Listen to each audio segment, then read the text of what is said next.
नमस्कार, आप देख रहे हैं सुदर्शन न्यूज और मैं हूं आपके साथ अमित शर्मा। वक्त है आपका राज्य आपकी खबर का। शिखर जी हमारा था, हमारा है और हमारा ही रहेगा। शिखर जी बचाव के लिए देश भर में प्रोटेस्ट हो रहा है। सुदर्शन न्यूज संवेद शिखर के हक की लड़ाई लड़ने के लिए जैन समाज के साथ पहले दिन से खड़ा है। हम एकमात्र ऐसे चैनल हैं जो इस मुद्दे को सबसे पहले प्राथमिकता से उठा रहे हैं और आज इसी को लेकर सुदर्शन न्यूज पर रात 8 बजे अनामिका जैन अंबर के साथ देखिए खास कवि सम्मेलन और संजय जैन जी अध्यक्ष विश्व जैन संगठन के साथ और इसके साथ ही प्रधान संपादक श्री सुरेश चौहान जी के साथ विशेष जनसंवाद कार्यक्रम।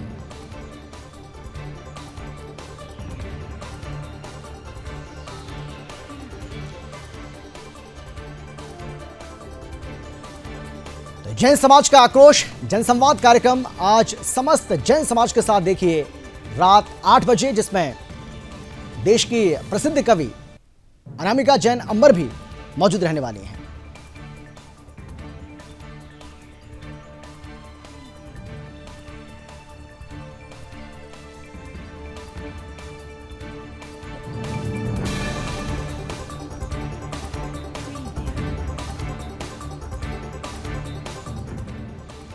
और चलिए अब बात करेंगे यूपी के मुजफ्फरनगर की, जहां चरथावल ब्लॉक के अंतर्गत लोहारी खुर्द गांव में तालाब की भूमि पर सैकड़ों मुसलमानों ने कब्जा करके पक्के निर्माण कर लिए।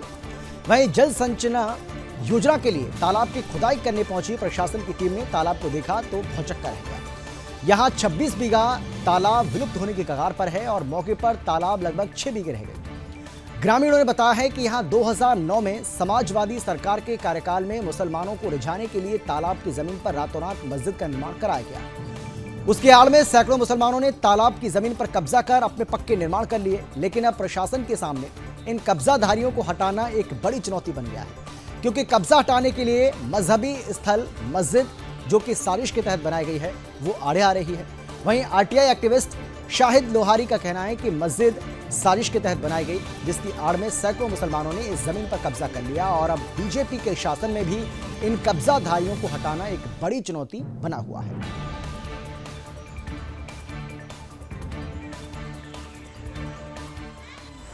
पूरा मामला यह है, ये तालाब की खुदाई दिखा के इसमें पैसा निकाला जा रहा है। अभी 8 दिन पहले शुरू की थी, हमने आपत्ति की थी, जिस पर इसे एसडीएम ने रुकवा दिया था। अब नियमित पैसा इकट्ठा करके वहाँ भेजा गया, उसने फिर इसके खुदाई के आदेश दे दिए। किसने पैसा भेजा, क्या आरोप है आपका? यहाँ जो अवैध कब्जाधारी तालाब के, उन्होंने पैसा इकट्ठा किया। उन लोगों ने पैसा इकट्ठा करके इसके खुदाई के आदेश के नाम पर इसके चारों तरफ से बराबंदी की जा रही, जिससे भराव इसका आसानी से। कौन लोग हैं ये अवैध कब्जाधारी? सब मुस्लिम है। और इन्होंने ही, तहसील कर्मियों ने ही 2009 में इस तालाब की जब खुदाई के आदेश हुए थे तब खड़े होकर मस्जिद बनवाई थी, जिससे मस्जिद के बहाने से इस पर कोई अवैध कब्जाधारी के खिलाफ कार्रवाई ना हो सके। इधर 125 नाली नंबर की घाटा संख्या 125 है, उस नाली से तालाब भरने की व्यवस्था थी, उसके भी पैसे एसडीएम ने ले लिए। एसडीएम सिर्फ पैसे इकट्ठे कर रहा है मुस्लिम से। और अब खबर है यूपी के बुलंदशहर से, जहां बीबी नगर पुलिस ने क्षेत्र में चल रही अवैध शस्त्र बनाने की फैक्ट्री का भंडाफोड़ किया है। पुलिस ने मौके से 4 आरोपियों को बने अधबने शस्त्र बनाने के उपकरण समेत गिरफ्तार कर लिया। आरोपियों के कब्जे से 13 तमंचे और 1 पोनिया तमंचा बरामद किया गया। एसपी सिटी सुरेंद्र नाथ तिवारी ने बताया कि शनिवार देर रात बीबी नगर पुलिस की एक टीम क्षेत्र में गश्त कर रही थी। इसी दौरान उन्हें सूचना मिली कि गांव कुचेसर के पास बाग में अवैध शस्त्र बनाने की फैक्ट्री चल रही है और सूचना मिलते ही पुलिस टीम मौके पर पहुंची, घेराबंदी शुरू कर दी। पुलिस को देख वहां मौजूद लोग भागने की कोशिश करने लगे, लेकिन पुलिस टीम ने 4 आरोपियों को मौके से गिरफ्तार कर लिया। उन्होंने बताया कि खुलासा करने वाली टीम को 25,000 रुपए का इनाम दिया जाएगा। दरअसल आगामी नगरीय चुनावों में इस्तेमाल करने के लिए तमंचे सप्लाई का अंदेशा था।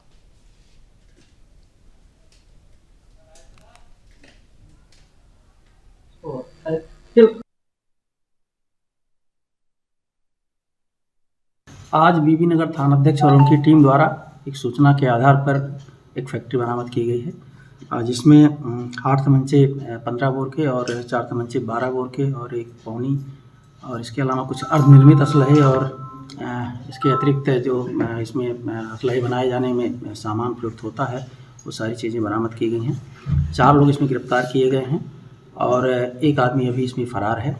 उन चारों में 3 आदमी जो उनकी अपनी पुरानी क्रिमिनल हिस्ट्री भी है। इनके द्वारा जो असलाह बनाया जाता था उसको ला करके लोगों को सप्लाई की जाती थी, जैसा कि अभी पूछताछ में लोगों ने स्वीकार किया बताया है। आगे अभी इनसे और पूछताछ की जा रही है और उसके आधार पे और भी इनसे बरामदगी की संभावना अगर है तो और बरामद किया जाएगा। इनके विरुद्ध अभियोग पंजीकृत कर लिया गया है। इनको न्याय। और अब खबर है यूपी के मुरादाबाद से, जहां बिलारी में उप निरीक्षक शिशुपाल सिंह पुंडीर के सेवानिवृत्त होने पर विभाग और नागरिकों की ओर से विदाई समारोह का आयोजन किया गया, जिसमें क्षेत्राधिकारी सलोनी अग्रवाल, कोतवाली प्रभारी अमित कुमार सभी ने उप निरीक्षक को फूल माला पहनाकर सम्मान पूर्वक उनका जोरदार स्वागत कर विदाई की।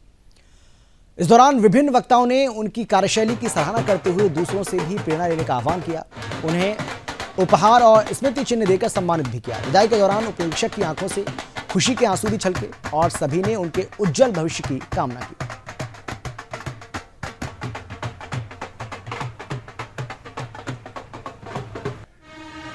देखिए साहब, आपका पूरा परिवार जो भी यहाँ पे आपकी डॉटर है, बेटे हैं, सब लोग आए हैं और हमारे पुलिस के सभी साथीगण और मीडिया बंधु।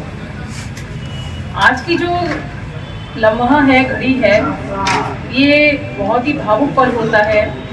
हर व्यक्ति के जो भी रिटायरमेंट का समय होता है कि हमारे जीवन का एक पड़ाव से दूसरे पड़ाव की तरफ हम जा रहे हैं। तो मेरी आपसे आपके लिए यही संदेश है, शुभकामनाएं हैं मेरी कि आप स्वस्थ रहें और आप अपना जो समय है वो भी आप कुछ क्रिएटिविटी में या किसी तरह से आप उसको जो है आगे बढ़ाएंगे, क्योंकि पुलिस टेन्योर आपने यहाँ पे व्यतीत किया है और इसमें कोई संदेह नहीं है, नो डाउट, कि पुलिस का जो जॉब है वो एक चैलेंजिंग जॉब रहता है। और हमारे साथ साथ जो हमारा परिवार होता है, जो हमारे साथ के लोग होते हैं, वो भी बहुत सारी चीज़ों से निकलते हैं, फेस करते हैं वो सारी चीज़ें। तो केवल एक व्यक्ति का ही ये जॉब नहीं होता है, उसका परिवार भी इसमें उस पूरे स्टेज से निकलता है। देखिए कितना खुशी का पल है जो मैडम ने आपको। चलिए आगे बढ़ते हैं खबरों में और अब हम बात करेंगे एटा की। यूपी के एटा की बात करते हैं, जहां पुलिस को 4 लुटेरों को गिरफ्तार करने में बड़ी सफलता हासिल हुई है। गिरफ्तार अभियुक्तों के पास से 2 बाइक, 16 कारतूस, 4 तमंचा और संयुक्त लूट का माल बरामद हुआ है। चेकिंग के दौरान मुखबिर की सूचना पर शातिर लुटेरों को पुलिस ने गिरफ्तार कर लिया है। वहीं कुछ लुटेरे अंधेरे का फायदा उठाकर भागने में भी सफल रहे। पूछताछ में गिरफ्तार अभियुक्तों की ओर से बताया गया कि उनका एक सक्रिय गिरोह है, जिसके सदस्यों की ओर से जगह जगह चोरी, लूट और नकबजनी जैसी घटनाओं को अंजाम दिया जाता है। उन्होंने एटा और आसपास के कई थाना क्षेत्रों में सामूहिक चोरी, लूट और नकबजनी की घटनाओं को अंजाम दिया। फिलहाल पुलिस ने मामला दर्ज कर लिया है और आगे की कार्रवाई भी चल रही है। आज रात्रि में बागवाला पुलिस द्वारा जो है 4 अभियुक्तों को गिरफ्तार किया गया है, जिसमें जनपद में हुई पिछली 5 घटनाओं से संबंधित माल बरामद हुए हैं और घटना में प्रयुक्त तमंचे व 2 अदद बाइक, एक जो सफ़ेद अपाचे और एक काली स्प्लेंडर बरामद हुई है। और इन अभियुक्तों के पास से जो पूर्व घटना में इनके द्वारा घटना कर महिलाओं और नागरिकों से जो सामान लूटा गया था उसकी बरामदगी हुई है। इनमें कुल लगभग 1 चेन, 8 चांदी के सिक्के, 2 कान के कुंडल, 3। और चलिए बात करेंगे यूपी के हरदोई की, जहां जिलाधिकारी आवास के पास शव रखकर जाम लगाने की कोशिश कर रहे मृतक के परिजनों को पुलिस ने डरा धमकाकर भगा दिया। वहीं इंस्पेक्टर कोतवाली संजय पांडे की ओर से एक परिजन के थप्पड़ मारने का वीडियो भी जमकर वायरल हो रहा है। दरअसल पिहानी थाना क्षेत्र के ग्राम मझिया निवासी रामेश्वर का 10 दिन पहले गांव के ही कुछ लोगों से विवाद हो गया था, जिसके बाद वो गायब हो गया था। तब पुलिस ने गुमशुदगी दर्ज कर मामले को ठंडे बस्ते में डाल दिया था।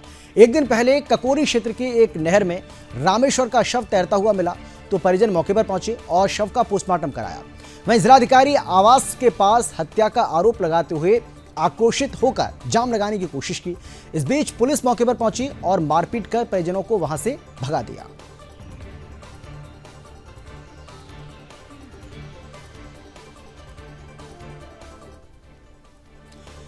एनकाउंटर के लिए मशहूर यूपी पुलिस ने एक और सराहनीय एनकाउंटर किया है। ताजा मामला ग्रेटर नोएडा में हुआ है, जहां पुलिस और बदमाशों के बीच मुठभेड़ हो गई, जिसमें योगेश भदौड़ा गैंग के शार्प शूटर को मुठभेड़ में ढेर कर दिया गया। आपको बता दें कि मारे गए बदमाश पर 1 लाख रुपए का इनाम घोषित है। कुख्यात गैंगस्टर पर कई मामले दर्ज हैं। उसने 1 फरवरी 2022 को बागपत में दोहरे हत्याकांड को अंजाम दिया था। दरअसल मामला बिसरख थाना क्षेत्र का है। जानकारी के मुताबिक एसटीएफ की नोएडा यूनिट और बिसरख पुलिस की टीम की बदमाशों से मुठभेड़ हो गई, जिसमें एक बदमाश को गोली लगी, जिसे इलाज के लिए अस्पताल ले जाया गया, जहां कपिल को मृत घोषित कर दिया गया।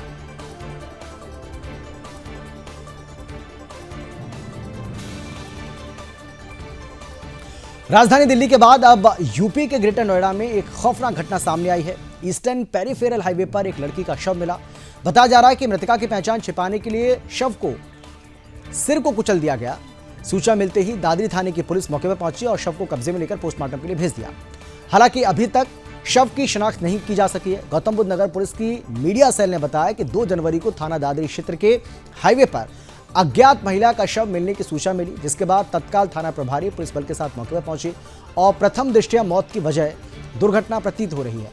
पुलिस सभी घटना के सभी बिंदुओं पर गहनता से जांच कर रही है।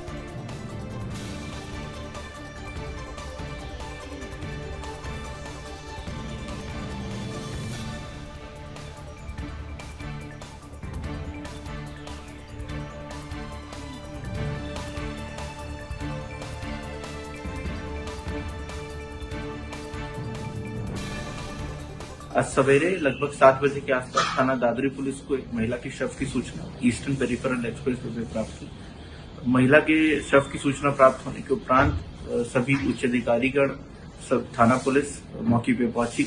मौके पर पाया गया कि महिला के हाथ, पैर और सिर में चोट के निशान हैं। मौके से एक बड़े वाहन जैसे कि ट्रक के भी टायर के निशान मिले हैं। प्रथम दृष्टया ऐसा हो रहा है कि किसी बड़े वाहन से इस महिला की टक्कर हो गई। महिला की आइडेंटिटी स्टैब्लिश करने की कार्रवाई पुलिस द्वारा की जा रही है एवं सभी बिंदुओं को दृष्टिगत रखते हुए पुलिस। एमपी के ग्वालियर में हत्या की एक सनसनीखेज वारदात सामने आई है। एक नाबालिग लड़की ने प्रेमी के साथ मिलकर अपनी मां की गला घोंटकर हत्या कर दी। उसकी बर्बरता यही नहीं थमी। हत्या करने के बाद भी उसने लाश पर चाकुओं से कई वार किए। लड़की ने इस वारदात को केवल इसलिए अंजाम दिया क्योंकि महिला उसके प्रेमी को पसंद नहीं करती थी। हैरानी वाली बात यह है कि लड़की ने जिस प्रेमी के लिए मां की हत्या की, उस पर लड़की के साथ रेप और अपहरण करने का आरोप भी है। दरअसल भिंड की रहने वाली ममता कुशवाहा अपनी 17 साल की बेटी के साथ हजीरा थाना क्षेत्र के गदाईपुरा में किराए का मकान लेकर रह रही थी। वहीं भिंड में रहने के दौरान इस नाबालिग लड़की के साथ सोनू नामक युवक ने अपहरण और दुष्कर्म की वारदात को अंजाम दिया था। अपहरण और दुष्कर्म के मामले में पुलिस ने सोनू नामक युवक को गिरफ्तार किया था। सोनू पिछले महीने ही जेल से छूटकर बाहर आया है। फिलहाल पुलिस ने दोनों आरोपियों के खिलाफ मामला दर्ज कर लिया है और आगे की कार्रवाई की जा रही है।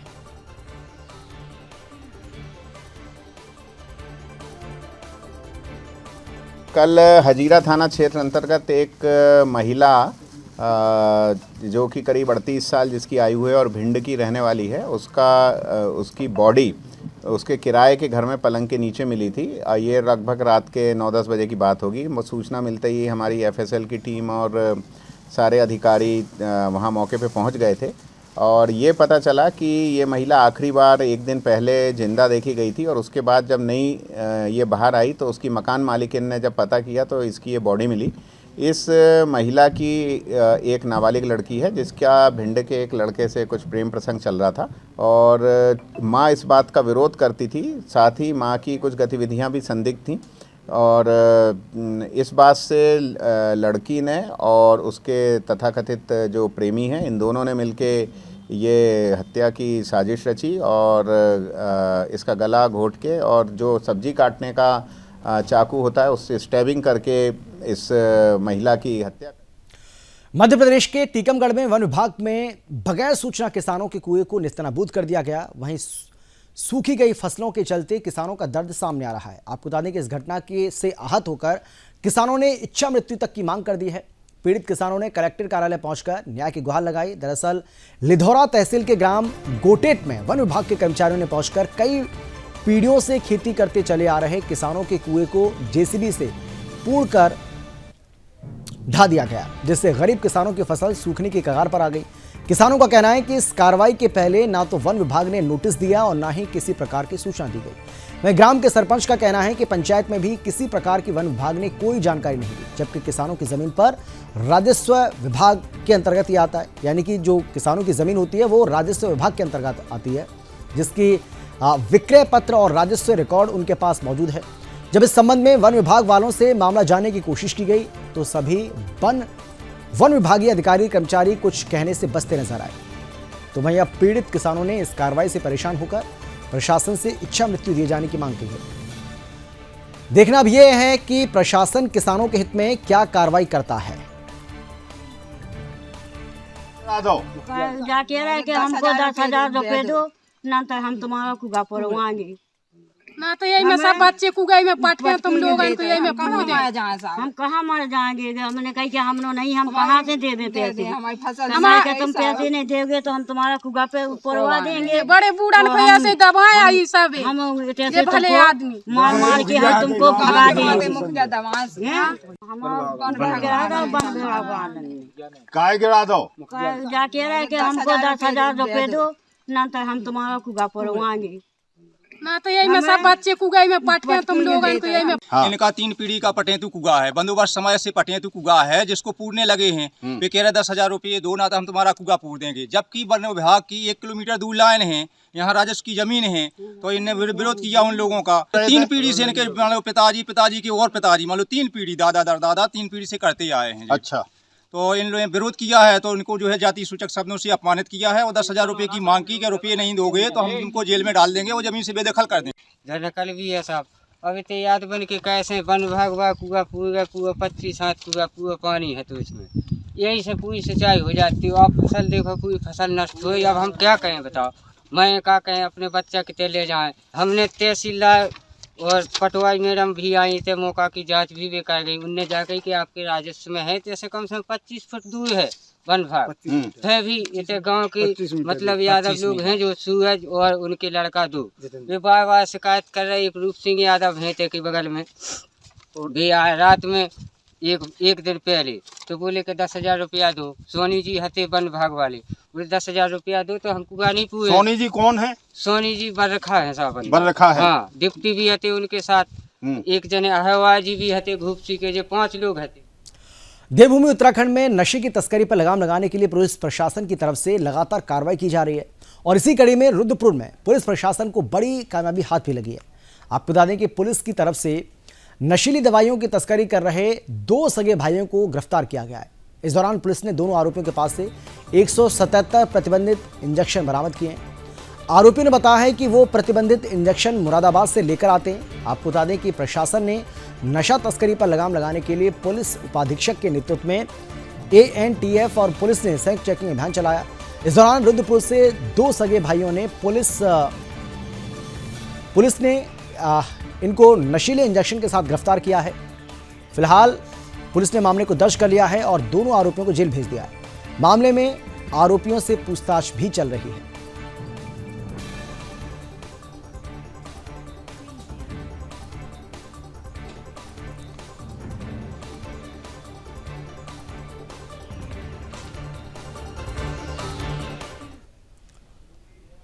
और इसी के साथ ही इस बुलेटिन में फिलहाल इतना ही, लेकिन देश और दुनिया की बाकी खबरों के लिए आप देखते रहिए सुदर्शन न्यूज। नमस्कार।